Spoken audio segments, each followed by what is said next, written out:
हे प्रिया, सो गई क्या प्रिया? रात के 12 बजे अपने बगल में सो रही अपनी पत्नी को प्रेम धीरे से आवाज लगा रहा था।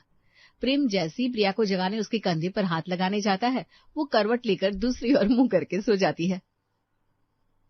मैं भी क्या बेचारी को जगाने जा रहा था, दिन भर काम करके थक गई होगी।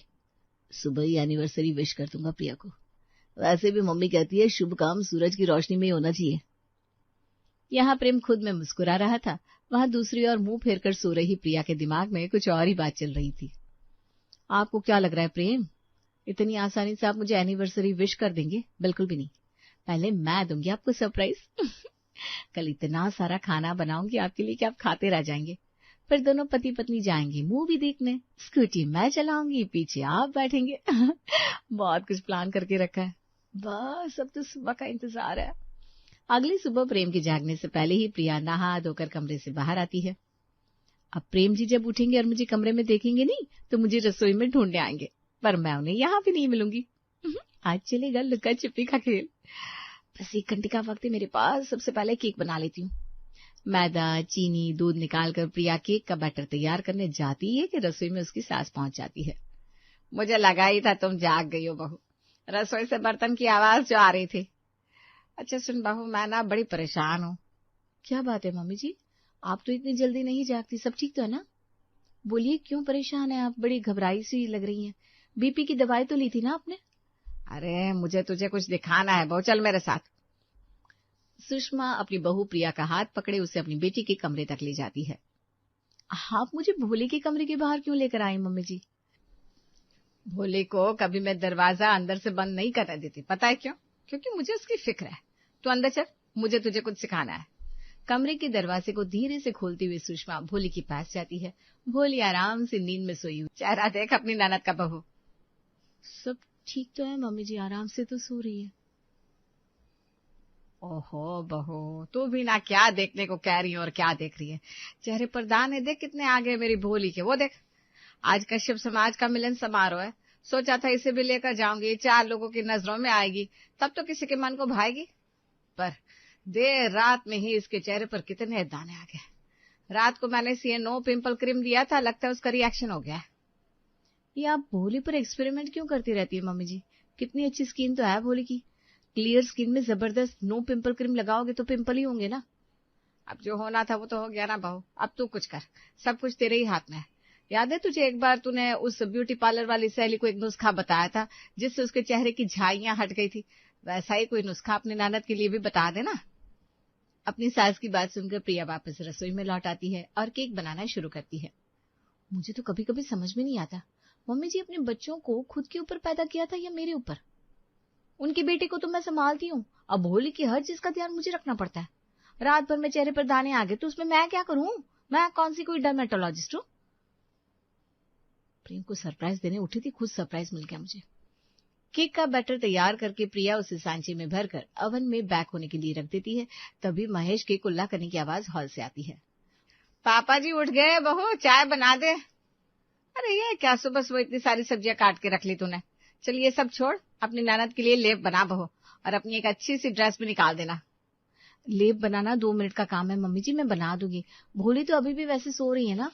अरे सो रही है तो क्या हुआ, उसकी माँ अभी जिंदा है, मैं उसके चेहरे पर लेप लगा दूंगी, फिर जब तक वो उठेगी दाने बैठ चुके होंगे। कुछ देर बाद भोली की कमरे से चीखने की आवाज आती है, जिसे सुनते ही सभी उसके कमरे में भागते हैं। क्या हो गया भोली, क्यों चीखी? हमेशा की तरह मैं जाकर ड्रेसिंग टेबल के पास अपने बाल कॉम्ब करने गई तो ये देखो, अब खुद के चेहरे को कोई इस तरह देखेगा तो डर ही जाएगा ना। ये पेस्ट मेरे चेहरे पर कैसे आया? ये सारी खुराफात तुम्हारी माँ की हो सकती है। क्यों जी, आप ही ने लगाया था ना लेप भोली के चेहरे पर? हाँ तो क्या हो गया, जाकर मुंह धो ले बेटा, फिर देखना कैसे तेरा चेहरा चमकता है। अपनी एनिवर्सरी के लिए प्रिया जितनी एक्साइटेड थी, फिलहाल उतना ही चिढ़ा हुआ महसूस कर रही थी। क्या ही सरप्राइज दूं प्रेम को, सामना तो हो ही गया उनसे। प्रिया अपना बिस्तर उठाने जाती है कि प्रेम कमरे में आता है और दरवाजा बंद कर लेता है। अब भी सोने का नाटक करेंगे आप मोहतरमा? क्या? प्रेम प्रिया को बाहों में भरने जाता है कि एक अजीब सी आवाज उसे सुनाई देती है। ये अजीब सी आवाज तुम्हें भी सुनाई दी क्या? आप ये खिड़की पर क्या कर रही है मम्मी जी? कोई काम था तो दरवाजा खटखटा दिया होता।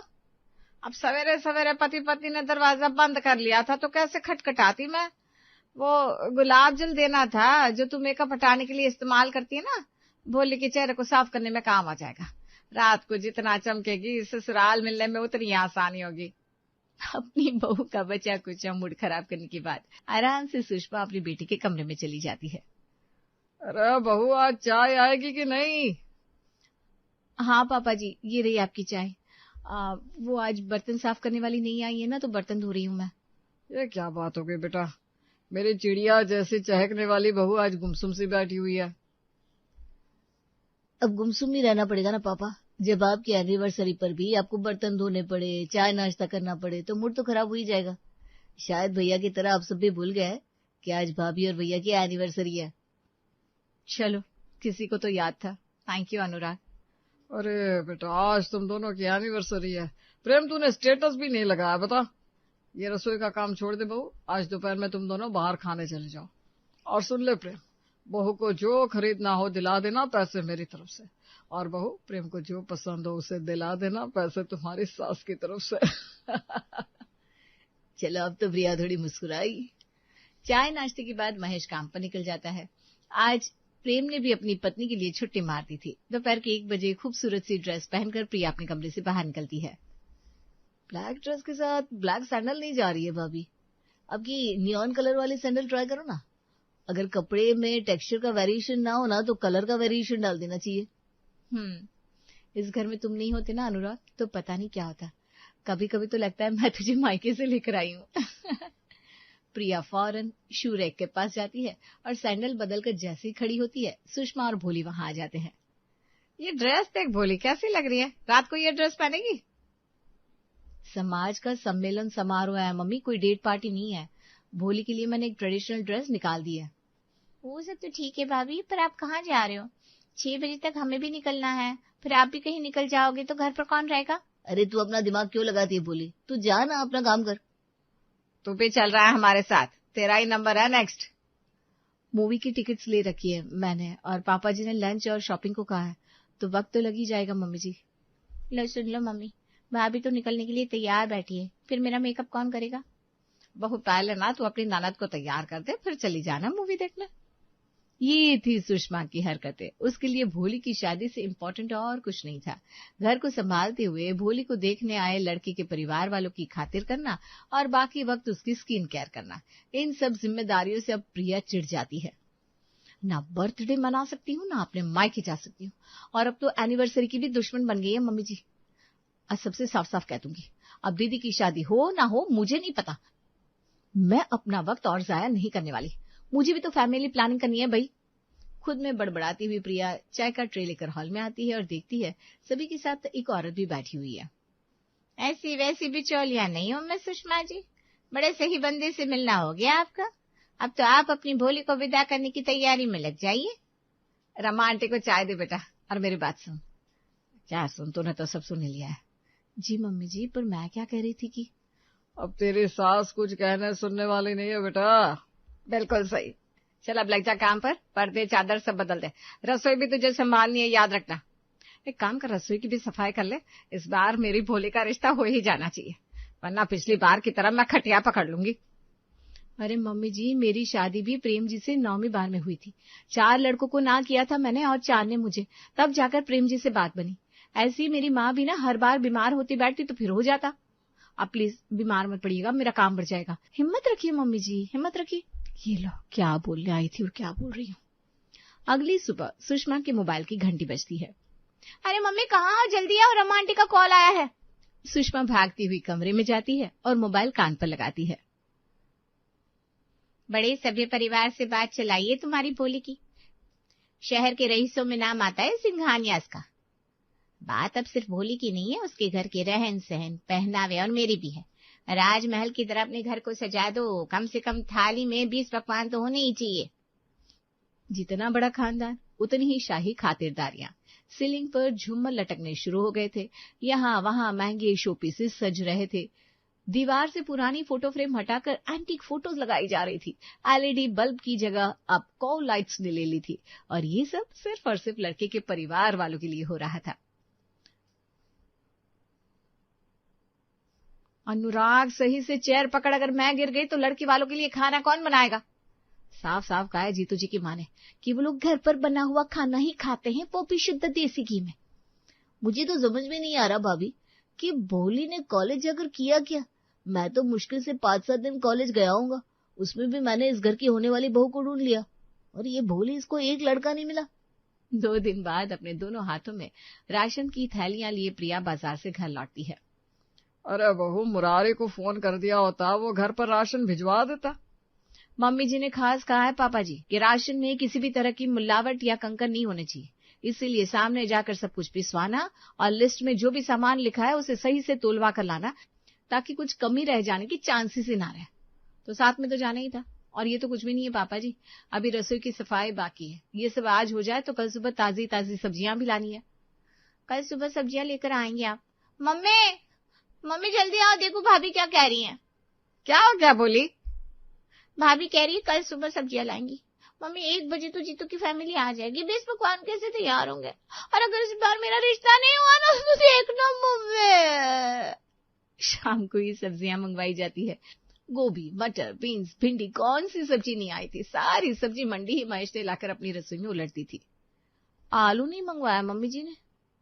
स्टैंडर्ड दिखाना होगा तो अब दिखा देती हूँ। प्रिया अपने भाई को कॉल करके अपने ससुराल में 1 बोरी आलू मंगवा लेती है और हो जाती है तैयारियां शुरू। दुनिया भर की सब्जी मंगवा ली मम्मी जी ने सिवाय आलू की, यानी कि लड़की के परिवार वालों को आलू पसंद नहीं है। तो अब 20 तरह की सब्जियां तो बनेगी, पर सभी में डले होंगे आलू। ऐसा आलू का भरता बनाऊंगी कि अगली बार से मम्मी जी कोई भी काम मेरे सर पर मरने के पहले 20 बार सोचेगी।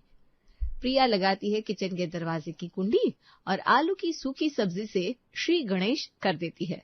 आलू टमाटर, आलू मटर, दम आलू, आलू गोभी, आलू पालक, आलू बैंगन, आलू बीन्स, आलू शिमला मिर्च, आलू चना, आलू सोयाबीन। हाय, मैं तो बोलते बोलते थक गई। पर ये सब और इसके अलावा भी कई सारी सब्जियां शाम से ही बहू रानी ने बनानी शुरू कर दी थी। अगली दोपहर ठीक 1 बजे जीतू अपने पूरे परिवार के साथ भोली के घर पहुंचता है। हमें तो सबसे प्यारा आपकी बेटी का नाम ही लगा, भोली। वाह, क्या नाम है। हम भी अपने बेटे को घर पर भोला ही बुलाते हैं। कहीं से बड़ी स्वादिष्ट खाने की खुशबू आ रही है मम्मी। अरे बेटा जी, वो तो आनी है, खाना हमारी भोली ने जो बनाया है। अरे भाई, जब सब कुछ तैयार हो गया है तो टेबल पर कब लगेगा? सभी के जाने के बाद? अरे नहीं आंटी जी, बस अभी लगवाते हैं। प्रिया अपनी ननद की शादी टूटने का तमाशा देखने तैयार थी। वो किचन में जाती है। भोली भी पीछे पीछे किचन में जाकर अपनी भाभी की मदद करने लगती है। पहले कौन सी डिश लेकर जानी है भाभी, ये बताओ। सब्जियों का नाम तो तुम्हें पता नहीं है ना भोली? पता नहीं, लड़के वालों के सामने जाकर क्या ही करोगी तुम। देख लेना, एक दिन इसी होशियारी के कारण मम्मी जी और तुम बुरी फंसोगी। ये इस तरह है सारे स्टार्टर्स। प्रिया ने जो भी बनाया था भोली डाइनिंग टेबल पर लगा देती है। जीतू जैसे ही कटलेट चखता है, मम्मी पापा इसमें तो आलू है। ये क्या किया आपने सुषमा जी, अब तो इस रिश्ते को मैं नहीं बचा पाऊंगी। आलू ही मिला था आपको बनवाने के लिए। आलू पकौड़े, आलू चीज बॉल्स, आलू नेगेट्स, सब तो आलू से ही बना दिया। भोली, तुम्हें इतना भोला नहीं बनना था। मुझे लगता है कुछ गलती हो गई है। बहू, टेबल साफ कर, ये सब खाना हटा दे, और तेरी ननद ने जो खाना बनवाया है वो लगा। अब हटाने से क्या फायदा आंटी, अब तो जो परोसता था परोस ही दिया आप लोगों ने। स्टार्टर्स देख ही लिया, अब मेन कोर्स भी देख लेता हूँ। कैसा लड़का है ये, हमारी लड़की को देखने आया या फिर खाना खाने? अरे तो खाना कौन सा हमारी लड़की ने बनाया है, एक बार ये रिश्ता हो जाए फिर खाना ऐसे भी इसे ही तो बनाना है। बस फिर क्या था, आलू मंचूरियन से लेकर आलू कोरमा तक सब टेबल पर लग जाता है। हे भगवान, मंचूरियन में तो आलू का फ्लेवर आ रहा है। ये प्रिया ने कितनी बड़ी गलती कर दी। अब क्या होगा, ये रिश्ता अगर टूट गया तो बहुत बड़ा हंगामा हो जाएगा, बहुत बड़ा। खाना चख कर सभी के चेहरे की हवाइयां उड़ चुकी थी। लगातार सभी प्रिया को देखे जा रहे थे। तभी सन्नाटे को तोड़ती हुई मिसेस सिंघानिया कहती हैं, 20 तरह की सब्जियों में आलू का इस्तेमाल करना, ऊपर से स्टार्टर्स भी आलू के, फिर तो डेजर्ट भी आलू का ही होगा। आलू का हलवा है ना, मीठा हलवा आंटी जी। हमें ये रिश्ता मंजूर है। क्या? पर आप लोगों को तो आलू से नफरत है ना। रमा आंटी ने खास कहा था कुछ भी बना देना पर आलू की सब्जी नहीं। वही तो भाभी, मैं आपको बता भी नहीं सकता आलू कितना पसंद है मुझे। आज हम जो कुछ भी है आलू के कारण ही है। क्या मतलब? आज से 20 साल पहले हमारे पास कुछ भी नहीं था। एक छोटे से घर में मैं, पापा और मम्मी तीनों रहते थे। फिर एक दिन एक एस्ट्रोलॉजर मेरे मामा जी के साथ आया और उन्होंने हमसे हमारी फेवरेट सब्जी छोड़ने को कही, जो थी आलू की सब्जी। फिर क्या था, एक घर से इसी शहर में हमारे 4-4 बंगले हो गए, मार्केट में नाम हो गया हमारा। गुरुजी ने हमें कहा था कि हमें आलू हमेशा के लिए छोड़ना होगा। अरे पर हमने तो आपको आलू खिला दिया। यही तो ट्विस्ट है। उनका कहना था कि आलू घर पर बनेगा नहीं, ना ही हम रेस्टोरेंट में ऑर्डर करके खा सकते हैं, पर अगर हमारे 10 बार मना करने के बाद भी अगर किसी ने हमारे सामने आलू परोस दिए तो कोई टेंशन नहीं, उस आलू को हम खा सकते हैं। आज पूरे 5 साल बाद हमें आलू खाने को मिल रहा है, फेवरेट है हमारा आलू। बस फिर क्या था, जीतू की ये कहते ही रमा सभी को बधाइयां बांटनी शुरू कर देती है और 1 महीने में ही जीतू और भोली की शादी हो जाती है। मानना पड़ेगा, दुनिया के लिए पहली शादी होगी जिसमें चाउमीन में भी आलू डला है।